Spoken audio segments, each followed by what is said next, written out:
गर्मी के मौसम में भी ओला पड़ने लगा है। जिसका पेट भरा है वो बेवजह लड़ने लगा है। उत्तर प्रदेश के छात्रों को छात्रवृत्ति क्यों नहीं मिली? प्री मैट्रिक और पोस्ट मैट्रिक छात्रों की स्कॉलरशिप और फीस प्रतिपूर्ति क्यों नहीं हुई? ओबीसी और जनरल कैटेगरी के 14 लाख छात्र प्रतिपूर्ति और स्कॉलरशिप से क्यों वंचित रह गए? सरकार ने पैसा दिया तो कहां गया? सुहेलदेव भारतीय समाज पार्टी अध्यक्ष और विधायक ओम प्रकाश राजभर ने विधानसभा में नौजवानों के इस मुद्दे को उठाया। पिछले साल 21-22 के बजट में 65% के नीचे पिछड़े वर्ग के युवाओं को छात्रवृत्ति शुल्क प्रतिपूर्ति नहीं मिली। लगभग 10 लाख पात्र छात्र दर दर भटक रहे हैं। कारण 52% आबादी है। पिछड़े समाज के चुन के आए हुए विधायक गण साथी 52% तेरी आबादी। मैं रहा सदन में जब उस गोल में था तो माननीय मुख्यमंत्री से लड़ करके 900 करोड़ से बढ़ा करके 1650 करोड़ ले गया। तब 50% के लगभग बच्चों को छात्रवृत्ति दिलाने की व्यवस्था बनी। लेकिन आज क्या हो गया? सरकार ने 1400 करोड़ का बजट दिया, लेकिन 400 करोड़ भेज दिया कि दिल्ली देगा, केंद्र देगा। अब तक का इतिहास उठा के देख लीजिएगा, 200 करोड़ से ज्यादा केंद्र सरकार ने कभी बजट नहीं दिया है। दिया है आपने 1200 करोड़ और जरूरत था 2200 करोड़ की। भारी भरकम बजट। ये 10 लाख बच्चे कहां जाएंगे छात्रवृत्ति और शुल्क प्रतिपूर्ति के लिए? वोट तो हमको भी चाहिए, सबको चाहिए, लेकिन ये छात्रवृत्ति कौन दिलाएगा? ये मेरे घर का सवाल नहीं है, ये 52% आबादी का सवाल है। राजभर ने कहा कि पिछड़े वर्गों के 10 लाख से ज्यादा बच्चे छात्रवृत्ति और प्रतिपूर्ति से वंचित रह गए क्योंकि सरकार ने बजट कम दिया। उन्होंने ये भी कहा कि जब वो बीजेपी के साथ थे तब योगी आदित्यनाथ से कहकर बजट बढ़वा लिया था, लेकिन अब सरकार पैसे नहीं दे रही है, इसलिए लाखों छात्र वंचित रह गए। पूर्वांचल के छात्रों की पीड़ा को उन्होंने सदन में बयां किया और कहा कि हर परिवार इलाहाबाद और दिल्ली भेजकर अपने बच्चों को नहीं पढ़ा सकता, इसलिए शुल्क प्रतिपूर्ति और छात्रवृत्ति न होने से लाखों युवाओं के सपने टूट जाएंगे।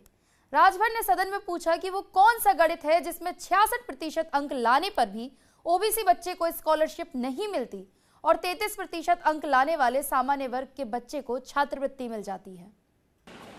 पूर्वांचल के पिछड़े वर्ग के बच्चों का सपना होता है कि हम सब भी पढ़ लिख करके डॉक्टर, मास्टर, इंजीनियर, कलेक्टर बने, लेकिन बहुत से ऐसे पिछड़ी जाति में गरीब कमजोर लोग हैं जो इलाहाबाद, दिल्ली जाकर के शिक्षा हासिल नहीं कर सकते, खर्चा नहीं उठा सकते।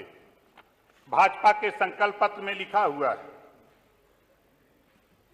माननीय अधिष्ठाता महोदय, वित्त मंत्री जी का ध्यान चाहूंगा। भाजपा के संकल्प पत्र में लिखा हुआ है, ओबीसी युवाओं को सभी प्रतियोगी परीक्षाओं को निःशुल्क प्रशिक्षण दिलाए जाने का संकल्प है। माननीय अधिष्ठाता महोदय जी, यह संकल्प सिर्फ संकल्प पत्र में छपकर न रह जाए, क्योंकि भारी भरकम बजट में इसके लिए कोई प्राविधान नहीं रखा गया है बजट में। शैक्षणिक सत्र 2021-22 में शुल्क प्रतिपूर्ति के लिए ओबीसी वर्ग से लगभग 39 लाख से ज्यादा आवेदन हुए। इसमें 10 लाख से ज्यादा बच्चों का भुगतान नहीं हुआ क्योंकि बजट कम पड़ गया। सामान्य वर्ग के 4 लाख और अल्पसंख्यक वर्ग के 2 लाख बच्चों को शुल्क प्रतिपूर्ति नहीं की गई। ओबीसी छात्रों की प्रतिपूर्ति नहीं होने के पीछे की वजह बजट कम होना है। इसी साल अप्रैल में छात्रों ने ट्विटर पर अभियान चलाकर शुल्क प्रतिपूर्ति और छात्रवृत्ति की मांग की थी। आशा करता हूं कि आपने इस वीडियो क्लिप को बहुत ही ध्यान से सुना और समझा होगा। सबसे पहले विधानसभा में छात्रवृत्ति के मैटर को उद्घाटन करने वाले ओपी राजभर साहब का मैं तहे दिल से धन्यवाद दूंगा। दूसरा, इन्होंने सिर्फ ओबीसी के पक्ष में बात की है, तो बता दूं कि जनरल कैटेगरी और एससी और एसटी कैटेगरी के भी कई सारे छात्र हैं जो कि छात्रवृत्ति से वंचित रह गए हैं। और ऐसे में आपको एक चीज़ क्लियर करना चाहूँगा कि बजट अगर पास होगा तो सभी कैटेगरी के लिए होगा। ये आप कतई में समझिएगा कि ओपी राजभर सिर्फ पिछड़ा वर्ग के लिए ही कर रहे हैं। इन्होंने पिछड़े वर्ग के लिए भले मांग की हो, लेकिन जब गवर्नमेंट पैसा देगी तो वो सभी सरकार, सभी जो भी कैटेगरी हैं, सभी वर्ग हैं, सभी को एक मध्य ध्यान में रखते हुए ये कार्य को किया जाना है।